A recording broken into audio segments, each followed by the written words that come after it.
Olá, está começando o Alerj Revista com as principais notícias do Parlamento Fluminense durante a semana.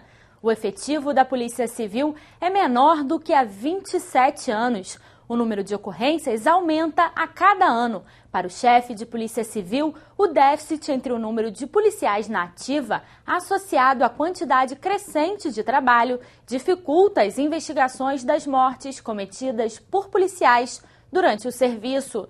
O professor da UERJ, Inácio Cano, foi o primeiro a ser ouvido pela CPI dos autos de resistência nesta quinta-feira. Ele disse que, de acordo com o Fórum Brasileiro de Segurança Pública, 584 pessoas foram mortas em 2014 por intervenção policial em todo o estado. Média de 3 mortos para cada 100 mil habitantes, a maior taxa do país. Inácio Cano falou ainda que o Ministério Público não cumpre a função constitucional de controle externo da polícia e que boa parte da população brasileira apoia a política de extermínio como solução de combate à criminalidade. Nós conhecemos a opinião pública e o senso comum. Para isso existe o Estado, né? A última pesquisa, indicada inclusive pelo professor Inácio Cano, aponta que 50% da população concorda com a frase bandido bom é bandido morto, que significa que outros 50% não concordam. Agora, o Estado existe exatamente para fazer a lei ser cumprida, para fazer com que a gente não tenha a possibilidade da barbárie, né? Então, a lei tem que ser cumprida sempre e esse é o principal instrumento da garantia dos direitos humanos. Os homicídios oriundos da ação policial, eles precisam ser investigados para que a gente não possa permitir, né, que execuções sumárias ocorram e que possam ser encobertas pela falta de investigação e que o Estado acabe sendo um instrumento executor e o não cumprimento da lei. O chefe de Polícia Civil, Fernando Veloso, disse que conta com menos de 10 mil agentes na ativa, que a corporação não tem munições para treinamento e que o número de ocorrências registradas nas delegacias aumenta a cada ano. Deve pular de 800 mil em 2014 para mais de 1 milhão em 2015. Para ele, as carências da Polícia Civil atrapalham as investigações sobre os autos de resistência. Se você tem qualquer atividade, essa atividade não está dotada dos recursos que ela precisa ter, é claro que vai impactar em todos os serviços que ela faz. Uma decisão que já foi tomada e vai ser implementada tão logo a gente possa colocar esse primeiro grupo de oficiais de cartório que foi nomeado, a Delegacia de Homicídios assumir a investigação de algumas áreas integradas do que a gente convencionou chamar de autos de resistência. Então isso é uma medida, por quê? Porque dentro da Delegacia de Homicídio a gente conseguiu ter uma estrutura melhor, que o delegado vai ao local do fato, acompanhado dos investigadores, acompanhado do perito criminal, acompanhado do papiloscopista, acompanhado até do médico legista. Então isso dá condição da gente ter um outro padrão de investigação. A gente não consegue ter isso em todas as delegacias. Então a gente selecionou algumas áreas integradas, algumas delegacias, e a Delegacia de Homicídios vai começar a operar nessas áreas. Todos entendem que essa questão do auto de resistência está mal avaliado aqui no estado do Rio de Janeiro. Tem problema, né? E a gente vê que, na verdade, 98% dos casos não consegue apuração. Mas todos que estão envolvidos nessa sistemática toda reconhecem isso e não conseguem dar solução.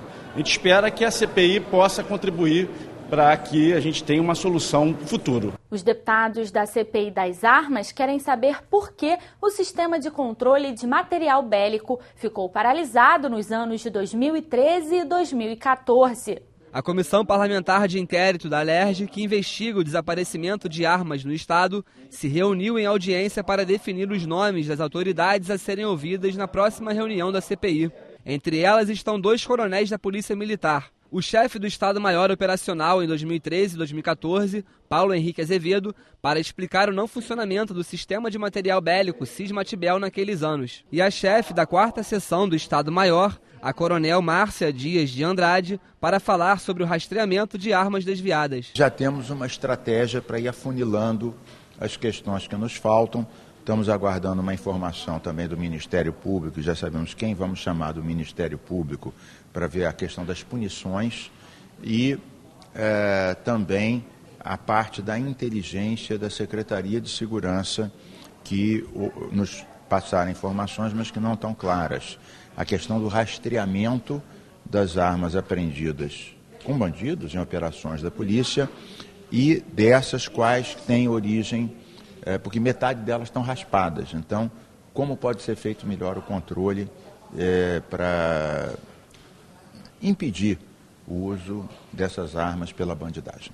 Os parlamentares também agendaram para a próxima terça-feira uma visita à Coordenadoria de Fiscalização de Armas e Explosivos da Polícia Civil para saber como as armas são estocadas, como são entregues aos policiais e como é feito esse controle na instituição. Então a gente vai querer ver como é que essas armas são guardadas, como é que elas são entregues aos policiais. O sistema é diferente, né? Na PM, a cada dia o PM recebe a munição e a arma e depois devolve. E aí a nossa crítica é aqueles livros velhos, rasurados, cebosos, etc. Parece que o sistema da Polícia Civil é bem mais avançado. E, além disso, o Cefai, agora chama de Cefai, antes era Defai, ele guarda armas, essas que são apreendidas em operações policiais. A gente quer saber se elas todas foram periciadas pelo Instituto Carlos Éboli e se, em suma, se isso ajuda a elucidar redes que podem haver de tráfico, que a gente acha que estão ligadas ao desaparecimento das armas nos quartéis e nas delegacias. Um dado assustador.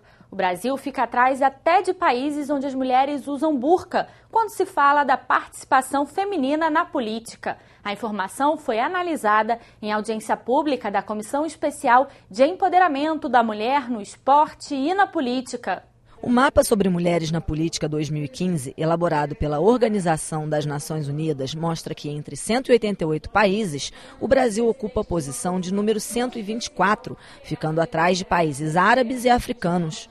Para a deputada Soraya Santos, o sistema eleitoral brasileiro não faz a inclusão das mulheres na política. Está na hora da gente adotar uma outra forma de inclusão. Por isso que nós estamos defendendo uma PEC que está tramitando na Câmara, já passou no Congresso, no Senado, está hoje na Câmara, que é 10% de cadeira efetiva. Ou seja, vamos pegar o Rio de Janeiro. Temos 46 deputados federais, então nós temos que ter 5 deputadas federais mulheres. Nós temos 6, não precisamos de cota. Vamos imaginar a Bahia. Nós temos que ter 4, nós só temos 3. Então, uma vaga será da mais votada dentro do sistema proporcional. Dessa forma, eu tenho certeza que todos os partidos vão buscar as mais votadas, as maiores lideranças, para que ocupem aquela vaga que passa a ser obrigatória. A deputada Marta Rocha, presidente da comissão, disse que o grupo pretende ser uma força-tarefa para aumentar a participação da mulher na política e no esporte, levando o debate aos municípios. Isso tudo mostra que nós precisamos mobilizar as mulheres para reduzir. No caso da política, por exemplo, nós estamos atrás dos países que estão no Estado Islâmico. Ou seja, as mulheres que usam burca, elas têm uma representação política maior do que as brasileiras. No esporte a gente vê isso também. Então o próximo passo é reproduzir audiências públicas itinerantes, o próximo passo é migrar essa audiência para os municípios. No esporte a situação não é diferente. A medalhista olímpica e gerente-geral de planejamento esportivo do Comitê Olímpico Brasileiro, Adriana Bear, disse que as mulheres ainda sofrem muita discriminação. Segundo ela, dados levantados após as Olimpíadas de Londres mostram que apenas 0,5% do patrocínio corporativo e 5% da cobertura de mídia é destinado às atletas femininas. No esporte, mais do que nunca, é a possibilidade da mulher poder, pela sua competência, pela sua capacidade, pelo seu comprometimento, pelas suas habilidades técnicas, físicas, corporais e mentais, poder também mostrar que é capaz, rompendo barreiras do preconceito, da descriminalização ou de qualquer ambiente que seja prejudicial, não só à inclusão social, mas à permanência da mulher no esporte. O secretário de Esporte, Lazer e Juventude, Marco Antônio Cabral, elogiou a instalação da comissão e defendeu que as mulheres tenham mais espaço na política e no esporte. As mulheres têm que participar mais, as mulheres têm que se engajar mais, as mulheres têm que ter mais espaço também dentro dos partidos políticos, dentro dos ambientes de tomada de decisão dos governos, né, das assembleias. Então, são momentos como esse que fazem com que essa bandeira se fortaleça. São pessoas como a Marta Rocha que fazem com que a mulher seja cada vez mais e melhor representada. instalada na Alerj uma comissão especial para acompanhar e fiscalizar a implantação e execução da lei que criou o zoneamento ecológico econômico no estado. A comissão será presidida pelo deputado André Lazzaroni, na vice-presidência o deputado Rafael do Gordo e como relator o deputado Luiz Martins. O zoneamento ecológico econômico divide o estado em regiões, respeitando a vocação econômica e oferecendo orientação, restrições e alternativas para a exploração sustentável do potencial econômico de cada uma delas. Se nós tivéssemos hoje zoneamento econômico ecológico, a gente poderia estar sentindo bem menos essa crise.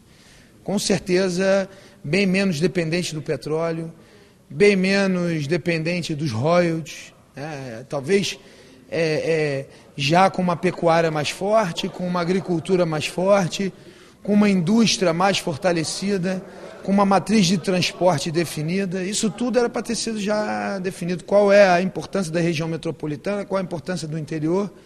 Não precisaríamos hoje estar definindo uma Câmara da região metropolitana com o próprio zoneamento econômico ecológico, com essa comissão de zoneamento econômico ecológico, já estaríamos com isso definido. Enfim, é um dos instrumentos mais importantes para se trabalhar no desenvolvimento ecológico e econômico do estado. No próximo bloco, os assuntos discutidos pelas comissões. Voltamos já.